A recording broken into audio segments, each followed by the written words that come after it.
We open on silence, a deep, infinite black. Then, slowly, a pale blue sphere drifts into frame. Earth. Familiar. Serene. Majestic. But something is off. As the camera slowly zooms in, we realize the landmasses look different. The proportions are wrong. The continents we memorized in school, the shapes drilled into our minds since childhood, they are not quite what we see here. Africa is enormous. South America stretches far wider than expected. Greenland shrinks to a modest island. Antarctica is barely a sliver at the bottom. Every map you have ever seen is a lie. Not a malicious lie, not a conspiracy, but a lie born from one simple, unavoidable fact. You cannot flatten a sphere without breaking something. The question is, what gets broken, who decides, and what does it cost? The globe spins slowly. The music is quiet and wondering. For centuries, the maps on our walls, in our classrooms, and now on our phone screens have shaped how we see the world. They have told us which nations are large and which are small, which civilizations seem central and which appear peripheral, which parts of the world seem important and which seem like footnotes. But every map is a choice, and every choice reveals something about the person who made it.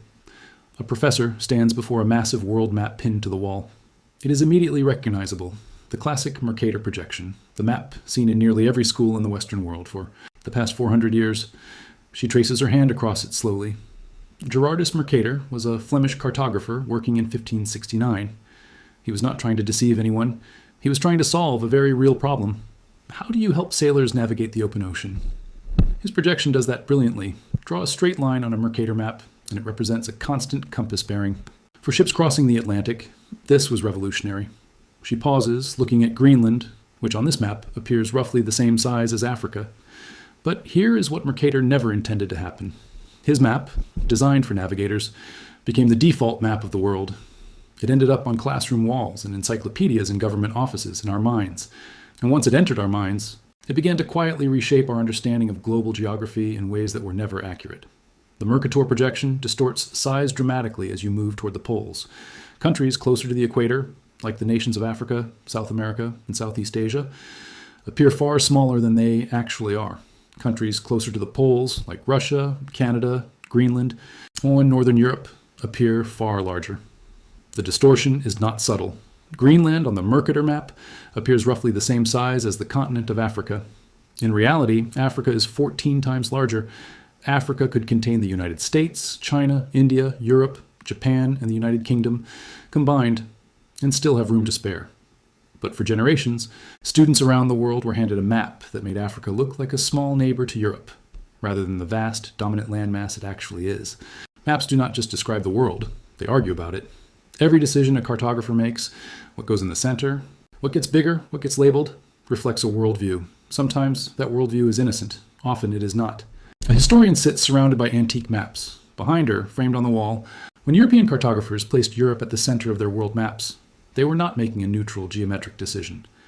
The center of a map is the place of greatest visual importance. It is the axis around which everything else orbits. By centering Europe, they were making a statement, conscious or unconscious, that Europe was the center of civilization itself. She holds up a medieval Islamic world map. It is oriented with south at the top.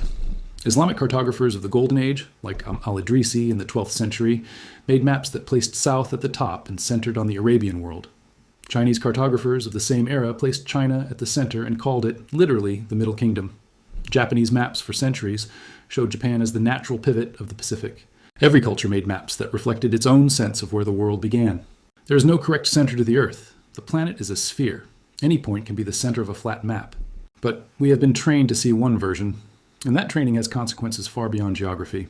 It shapes how we imagine power, progress, civilization, and importance. It shapes which countries we think of as modern and which we consider backward. It shapes which crises feel close and which feel distant. The map is never just the map. It is always a story about the world, who is important in it, where history is happening, and where the viewer is supposed to stand. And for the past 4 centuries, that story has been told from a very specific point of view. In 1974, a German historian named Arno Peters unveiled a new world map at a press conference in Germany. He called it a map of equal areas, a map that showed every country in its true relative size, with no distortion of scale. It caused an immediate, furious controversy that divided the cartographic world for decades. We see footage, people reacting, newspapers, debate panels. The Peters map looks startling to eyes trained on Mercator. Europe looks thin and narrow. Africa and South America loom large and wide. The global south, for the first time in a mainstream Western map, takes up the space it actually occupies on Earth. Peters made an argument that was simultaneously accurate and deeply political. He said that the Mercator projection, by shrinking the nations of the global south, had participated in a kind of cartographic colonialism. It had made rich, powerful, mostly northern nations look large and important, while making poorer equatorial nations look small and peripheral. He was right about the distortion. The political framing, however, made professional cartographers furious. The cartographic establishment pushed back hard. They pointed out that Peters himself had introduced new distortions. His map stretched countries near the equator vertically, making Africa look long and thin rather than wide. They argued that no flat map can be perfect, and that singling out Mercator as uniquely colonial ignored the mathematical reality that every projection sacrifices something. But here is what got lost in that argument. Peters was not claiming his map was perfect. He was asking a question that nobody had been willing to ask. When we choose which distortions to tolerate, whose interests do we prioritize? That is still a valid question. It will always be a valid question. In the 1970s and 1980s, an Australian cartographer named Stuart MacArthur published what he called the MacArthur Universal Corrective Map of the World. The map was technically accurate in every respect. It showed all the right countries in all the right places. There was only one difference. North was at the bottom. We see the map. Viewers in the northern hemisphere immediately feel disoriented. Australia is at the top. Europe is at the bottom. The Americas hang above the Atlantic rather than to the left. It feels profoundly wrong. MacArthur published this map as a teenager. He was apparently tired of feeling like Australia was at the bottom of the world. The map went on to sell hundreds of thousands of copies, mostly as a novelty. But it teaches something that no amount of lecturing can quite achieve. It teaches people that the feeling of wrongness they experience looking at it is not a response to inaccuracy. It is a response to unfamiliarity.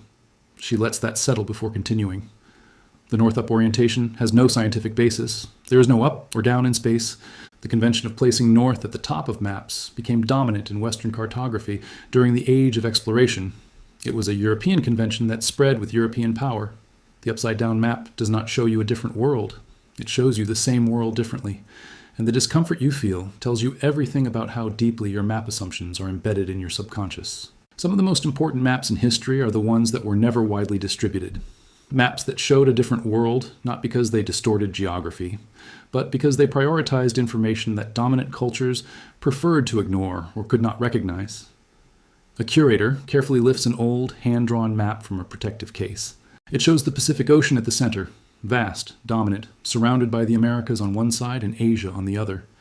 Pacific-centered world maps are common in East Asia, in parts of Southeast Asia, and in Pacific Island nations. They show a different planet entirely. The Pacific is not an edge, it is the heart. The Americas appear on the right. Europe, which seems so central in Atlantic-centered maps, is pushed to a tiny corner at the far left. These maps reveal something that Pacific-centered civilizations always understood. The Pacific Ocean is not a margin. It is the largest geographical feature on Earth. Other lost maps include the indigenous cartographic traditions of North America, Africa, and Australia, traditions that mapped territory, relationships, and movement in ways that bore no resemblance to European grid and border cartography. Many of these maps were oral. Some were drawn in sand, some were represented in song and story. They were not considered real maps by European explorers, which meant that when colonial powers declared territories unmapped and therefore unclaimed, they were not describing a geographical reality. They were enforcing a cartographic one. In the age of smartphones and satellite navigation, you might assume that maps have finally broken free from historical distortions. The technology is different, the data is more precise, but the choices, the inevitable political, cultural choices that every map requires, remain very much present. A software engineer sits before multiple screens showing digital mapping interfaces. Google Maps, for most of its existence, used a version of the Mercator projection. In 2018, Google switched to a 3D globe view that shows more accurate country sizes when zoomed out. But the moment you zoom in, the moment you go to street level, you are back in a flat projection, because flat projections are still more useful for navigation. The old trade-offs never really went away. They just became less visible. Digital maps introduced new distortions that Mercator never dreamed of. Satellite imagery coverage is not equal across the globe.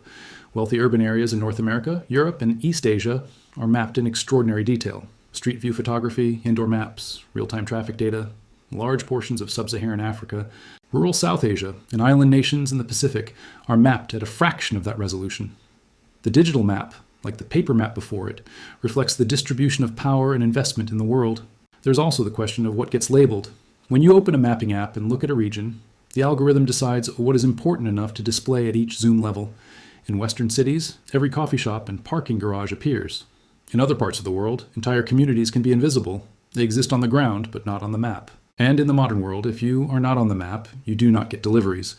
Emergency services have difficulty finding you. You effectively become harder to see, harder to serve, and easier to overlook.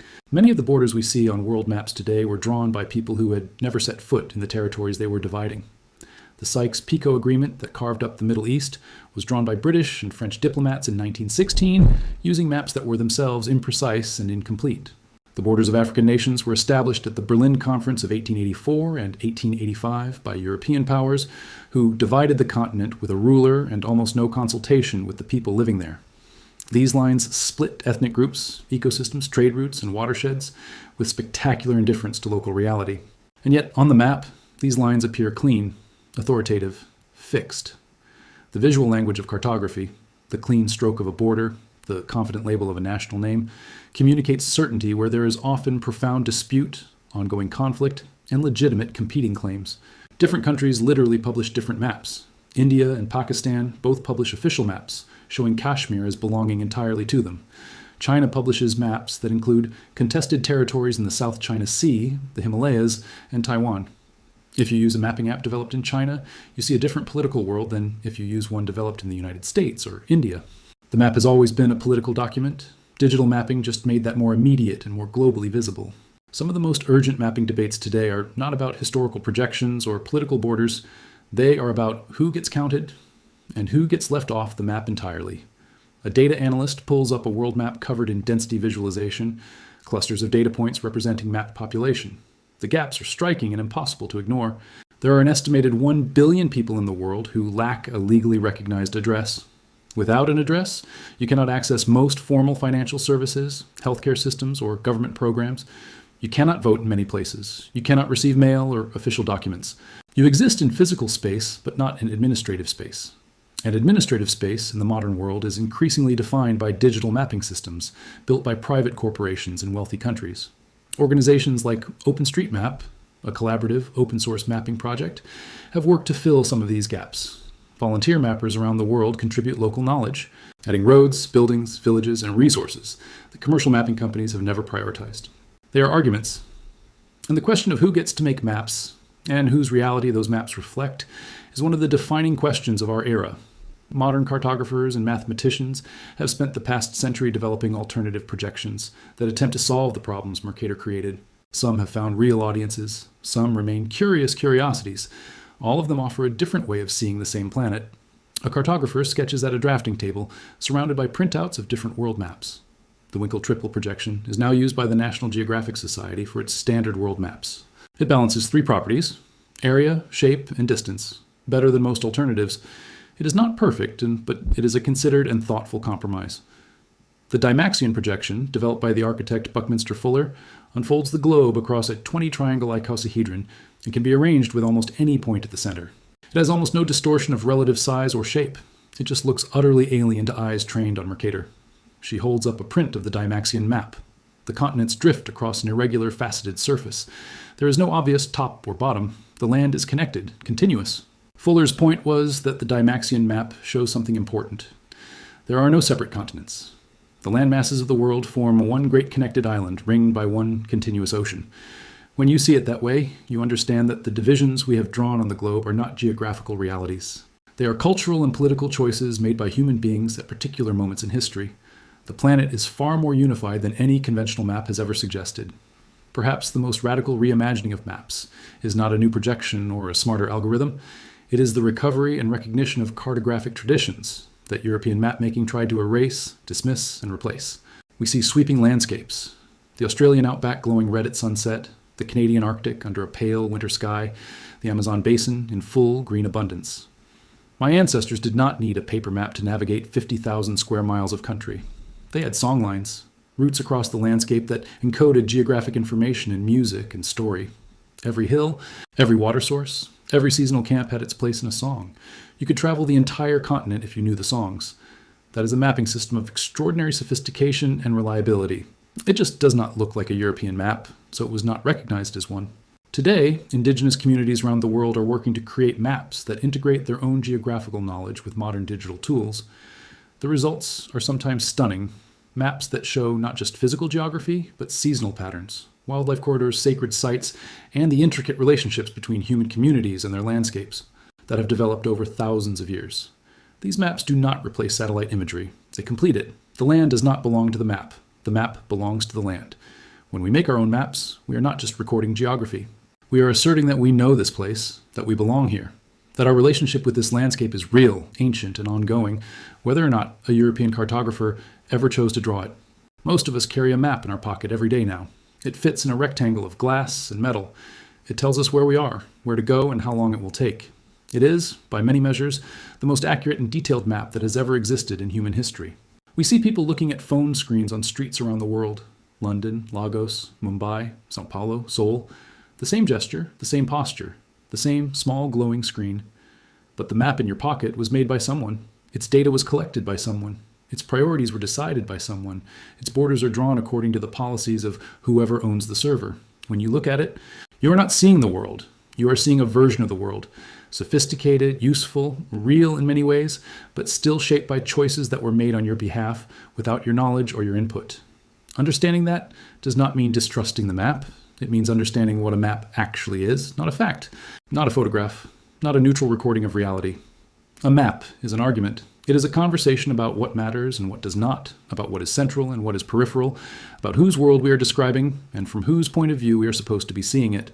The next time you look at a world map, on a classroom wall, on a screen, in an atlas, try to remember what you are actually seeing. You are seeing a translation, a projection, a set of choices made by human beings in particular places, at particular times, for particular purposes. We see a child in a classroom looking at a wall map, a business person checking routes on a tablet, a sailor consulting a nautical chart, an elderly woman in a remote village who does not appear on any commercial map at all, yet who knows every inch of her landscape with a depth no satellite has ever captured. Ask yourself, who made this? What did they choose to put at the center? What is made to look large? What is made to look small? Whose borders are recognized and whose are disputed? Whose territories are labeled and whose are unnamed? What communities exist in this landscape but not on this map? What knowledge about this place is missing from this image? The history of cartography is not a simple story of increasing accuracy replacing previous error. It is a story of competing visions, each one reflecting the ambitions and assumptions of those who held the pen. And in that competition, the stakes have always been very real. Maps have justified empires and erased peoples. Maps have guided armies and isolated nations. Maps have told hundreds of millions of people, for hundreds of years, that their part of the world was small, and told other hundreds of millions that their part of the world was large and important and central. We return to the opening image, Earth from space, turning slowly in the dark. But here is what the maps have never quite captured. From out here, there are no projections. There are no Mercator distortions stretching Greenland into a continent. There are no straight-line borders cutting across mountains and rivers that knew nothing of European diplomacy rooms. There is only the planet, round, whole, indifferent to the lines we have drawn upon it, and incomparably larger and more complex than any flat image has ever managed to show. The secret that the maps have always kept is this: the world does not fit our maps. Our maps fit our ambitions. Change the ambition, and you change the map. And when you change the map, you just begin, to see a different world, one that was always there, waiting to be seen clearly. Every map is a choice. Every choice is a politics. Every politics is a possibility.